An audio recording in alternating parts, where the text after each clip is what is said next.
যুগ যুগ ধরে ভূমি জমি সংক্রান্ত হিসাব নিকাশ এবং এসবের ভাগবাটোয়ার একটি চলমান প্রক্রিয়া আমাদের সমাজ জীবনে বা পারিবারিক জীবনে। জগতের নিয়মে প্রজন্মের পর প্রজন্ম অতীত হয়ে গেলেও ভূমি জমি এটা থেকেই যায়।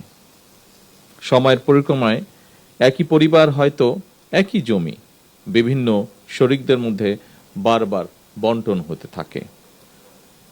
ফলে সঙ্গত কারণেই একই পরিবার এবং স্বজনদের মধ্যে বন্টন প্রক্রিয়া কিংবা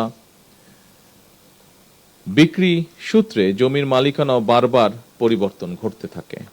শুধু যুগ যুগ নয়, বলা যায় শতাব্দীর পর শতাব্দী ধরেও ভূমি জমির মালিকানা এইভাবেই নির্ধারিত হয়ে আসছে। আজ থেকে হয়তো 100 বছর আগে যেই জমির মালিক ছিলেন মাত্র একজন মানুষ, বর্তমানে সেই জমির মালিক হয়তো অনেক বেশি সংখ্যক মানুষ। এভাবেই জমি ভূমির মালিকানা শরিকানা যেমন বেড়েছে, স্বাভাবিকভাবেই জমির মালিকানা সংক্রান্ত পুরো প্রক্রিয়াকে রেকর্ডে রাখার জন্য ভূমি কর্মকর্তাদের দায় দায়িত্ব তেমনই বেড়েছে। মালিকানা, খাজনা, দলিল, খতিয়ান, দাগ, পর্চা, নামজারি, জমা খারিজ, মৌজা, সিএস, আর এস বা ডিএস এই শব্দগুলোর সঙ্গে জমির মালিক মাত্রই কম বেশি পরিচিত সারা দেশময়। ফলে এইসব বিষয়ে নিজেদের মালিকানা হালনাগাদ রাখতে মানুষকে সংশ্লিষ্ট ভূমি অফিসে আসতেই হয়। তবে প্রযুক্তিগত উন্নয়নের সাথে সাথেই ভূমি ব্যবস্থাপনাও আধুনিকরণ হয়েছে। সেবা গ্রহীতাগণ নিজের জমিজমা সংক্রান্ত বিষয়গুলি বর্তমানে ঘরে বসেই অনলাইনে সম্পন্ন করতে সুযোগ পাচ্ছেন। এমনকি যারা অনলাইনে নিজের জমিজমার খাজনা প্রদান কিংবা প্রয়োজনীয় কার্যক্রম করতে সক্ষম নন, তাদের জন্য রয়েছে ভূমি সহায়তা সেবা কেন্দ্র। বেসরকারি উদ্যোক্তাদের পরিচালনায় ইতিমধ্যেই দেশের 61টি জেলায় বর্তমানে 893টি ভূমি সেবা সহায়তা কেন্দ্র চালু রয়েছে। এসব কেন্দ্র থেকে নির্ধারিত সেবা মূল্যের বিনিময়ে নাগরিকগণ সহজেই ভূমি সেবার আবেদন করতে পারছেন এবং সরকারি ফি পরিশোধ করতেও সক্ষম হচ্ছেন। পর্যায়ক্রমে দেশের প্রতিটি ইউনিয়নে এ ধরনের আরও ভূমি সেবা সহায়তা কেন্দ্র স্থাপনের পরিকল্পনা সরকারের রয়েছে এবং একই সাথে পাশাপাশি নাগরিকদের হাতের মুঠোয় ভূমি সেবা পৌঁছে দিতে চালু করা হয়েছে মোবাইল অ্যাপ, যার নাম দেওয়া হয়েছে খুব সম্ভব অ্যাপটির নাম দেওয়া হয়েছে ভূমি। সম্মানিত উপস্থিতিবৃন্দ, আমি মনে করি ভূমি জমি ব্যবস্থাপনা যত বেশি আধুনিক এবং প্রযুক্তি নির্ভর করা যায়, জমি সংক্রান্ত বিরোধ সম্পত্তির পথও খুব সম্ভবত তত বেশি সহজ হয়ে যায়। জমি ব্যবস্থাপনার ক্ষেত্রে অনলাইন সুবিধা নিশ্চিত করায় আমি ব্যক্তিগতভাবে বিশ্বাস করি জমিজমা সংক্রান্ত দুর্ভোগ অনেকাংশেই লাঘব পাবে। একই সঙ্গে জমিজমা সংক্রান্ত বিরোধকে কেন্দ্র করে ভূমি অফিসগুলোতে মধ্যস্বত্বভোগীদের দৌরত্ব কমবে ইনশাআল্লাহ। চলমান এই ভূমি সেবা মেলা আধুনিক ভূমি ব্যবস্থাপনা এবং নাগরিকদেরকে নিজেদের দায় দায়িত্ব সম্পর্কেও আরো সচেতন করবে। সম্মানিত উপস্থিতিবৃন্দ, দেশের জনসংখ্যা বৃদ্ধির সঙ্গে সঙ্গে একটি খুব গুরুত্বপূর্ণ বিষয় যে আমাদের মাথাপিছু জমির পরিমাণও কমে আসছে। ফলে জমির অর্থনৈতিক মূল্য যেমন বাড়ছে, তেমনি জমি নিয়ে বিরোধ, মামলা মকদ্দমা এবং জটিলতাও বাড়ছে একই সাথে। অনেক ক্ষেত্রে এসব বিরোধ ব্যক্তি ও পরিবারের শান্তিও নষ্ট করার পাশাপাশি জাতীয় উন্নয়ন কর্মকাণ্ডেও প্রতিবন্ধকতার সৃষ্টির কারণ হয়ে দাঁড়িয়েছে। এমন বাস্তবতায় ভূমির পরিকল্পিত ব্যবহার, নির্ভুল রেকর্ড সংরক্ষণ এবং দক্ষ ব্যবস্থাপনা বর্তমানে সময়ের অপরিহার্য দাবি। উন্নত প্রযুক্তি ব্যবহার করে জরিপ কার্যক্রম পরিচালনার মাধ্যমে নির্ভুল ভূমি রেকর্ড প্রস্তুত করতে ভূমি মন্ত্রণালয় কাজ করছে। একই সঙ্গে ভূমি প্রশাসনের প্রায় সকল সেবাকে ডিজিটাল প্ল্যাটফর্মে নিয়ে এসে নাগরিকদের জন্য সেবা গ্রহণকে আরো সহজ, দ্রুত এবং কার্যকর করারও উদ্যোগ নেওয়া হয়েছে।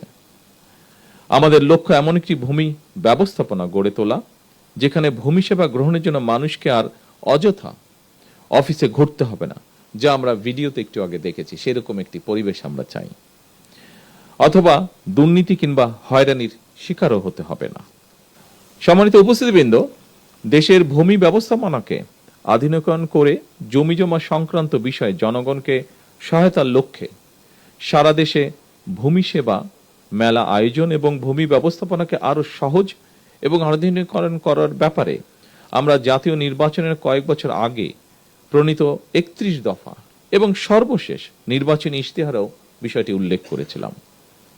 আজ থেকে সারা দেশে 3 দিন ব্যাপী এ ধরনের ভূমি সেবা মেলার আয়োজনের মাধ্যমে সরকার জনগণের কাছে আরো একটি নির্বাচনী ইশতেহার পূরণ করতে যাচ্ছে ইনশাআল্লাহ।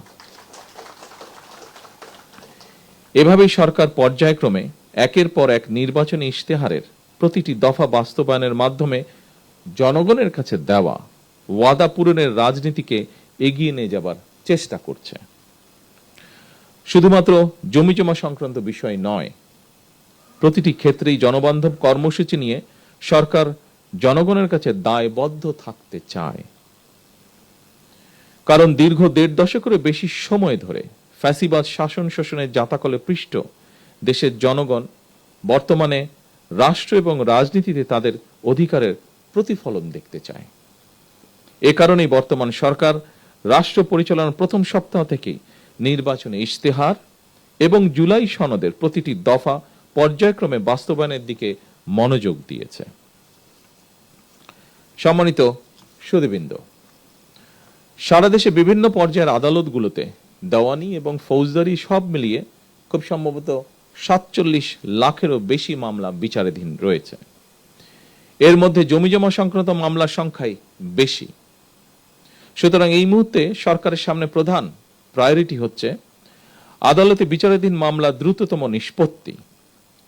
তবে প্রচলিত আদালতের বাইরেও জমিজমা সংক্রান্ত বিরোধ নিষ্পত্তির জন্য গ্রাম আদালত কিংবা অল্টারনেটিভ ডিসপিউট রেজুলেশন এডিআর অর্থাৎ বিকল্প বিরোধ নিষ্পত্তির মতন আইনানুগ ব্যবস্থার মাধ্যম অবলম্বনের দিকেও জোর দেওয়া জরুরি বলে আমরা মনে করি। এতে একদিকে বিরোধ নিষ্পত্তিতে যেমন অল্প সময় লাগবে, অপরদিকে অনেক ক্ষেত্রেই বিরোধ হয়তো শত্রুতায় রূপ নেবে না। বিকল্প বিরোধ নিষ্পত্তির ক্ষেত্রে আলবার্ট আইনস্টাইনের একটি তাৎপর্যপূর্ণ উক্তির কথা আপনাদের সামনে আমি তুলে ধরতে চাই। তিনি বলেছিলেন, peace cannot be kept by force, it can only be achieved by understanding. বিশেষ করে জমিজমা সংক্রান্ত মামলা বা দেওয়ানি মামলাগুলো পর্যায়ক্রমে নেগোসিয়েশন বা আলোচনা, মধ্যস্থতা বা সালিশ কিংবা সমঝোতার মাধ্যমে বিকল্প বিরোধ নিষ্পত্তির পথ কার্যকর করা গেলে একদিকে আদালতে বিচারাধীন মামলার জট কমবে, অপরদিকে দ্রুততম সময়ের মধ্যে জমিজমা সংক্রান্ত বিরোধ নিষ্পত্তি করাও সহজ হবে। সম্মানিত উপস্থিতিবৃন্দ, জমি বা ভূমি শুধু এক টুকরো সম্পত্তি নয়, বরং মানুষের জীবনে এটি এক ধরনের নিরাপত্তা, নির্ভরতা, অর্থনৈতিক স্থিতি, জীবিকা এবং ভবিষ্যতের ভিত্তি। এই উপলব্ধি থেকেই জমি ব্যবস্থাপনাকে হয়রানি ও দুর্নীতিমুক্ত করার অঙ্গীকার নিয়ে জনগণের দোরগোড়ায় রাষ্ট্রীয় সেবা পৌঁছে দিতে বর্তমান সরকার কাজ করছে। আমি ভূমি মন্ত্রণালয় মন্ত্রী থেকে শুরু করে এই মন্ত্রণালয়ের সঙ্গে সংশ্লিষ্ট সকল কর্মকর্তা এবং কর্মচারীদের দৃষ্টি আকর্ষণ করে বলতে চাই, সেবা প্রদান জনগণের প্রতি করুণা নয়, বরং জনগণের সেবা নিশ্চিত করা আমাদের দায়িত্ব বলেই আমি মনে করি। আমাদের লক্ষ্য একটি হয়রানিমুক্ত, প্রযুক্তি নির্ভর এবং নাগরিক বান্ধব ভূমি ব্যবস্থা প্রতিষ্ঠা করা, যা দেশের টেকসই উন্নয়নকে আরো ত্বরান্বিত করবে। উপস্থিত সুধীবৃন্দ, কৃষি জমির অপব্যবহার সম্পর্কে আমাদেরকে অবশ্যই সতর্ক থাকতে হবে। কৃষি, অকৃষি জমি কিংবা এক ফসলি, 2 ফসলি বা 3 ফসলি জমির ব্যবহার এবং ব্যবস্থাপনা নিয়ে হয়তো অন্য একটি ইভেন্টে আমরা আলাপ করতে পারি। তবে আজ থেকে সারা দেশের সকল জেলা উপজেলায় শুরু হওয়া ভূমি মেলার মাধ্যমে জনগণ নিঃসন্দেহে উপকৃত হবেন। কারণ মেলায় ইনামজারি, অনলাইনে ভূমি উন্নয়ন কর প্রদান, রেকর্ড সংশোধন, খতিয়ান গ্রহণ এবং ভূমি সংক্রান্ত যে কোনো অভিযোগ নিষ্পত্তির সুযোগ থাকছে। অনুষ্ঠানে আপনাদের সঙ্গে যুক্ত হতে পেরে ঢাকা এবং ঢাকার বাইরে অবস্থানকারী সকল কর্মকর্তাবৃন্দের সঙ্গে যুক্ত হতে পেরে আমি আনন্দিত এবং গর্বিত। সম্মানিত সকল উপস্থিতিবৃন্দ, একটি আধুনিক রাষ্ট্র গড়ে তুলতে স্বচ্ছ, জবাবদিহিমূলক এবং জনবান্ধব ভূমি ব্যবস্থার বিকল্প নেই। আমি এই ভূমি মেলার সাফল্য কামনা করছি।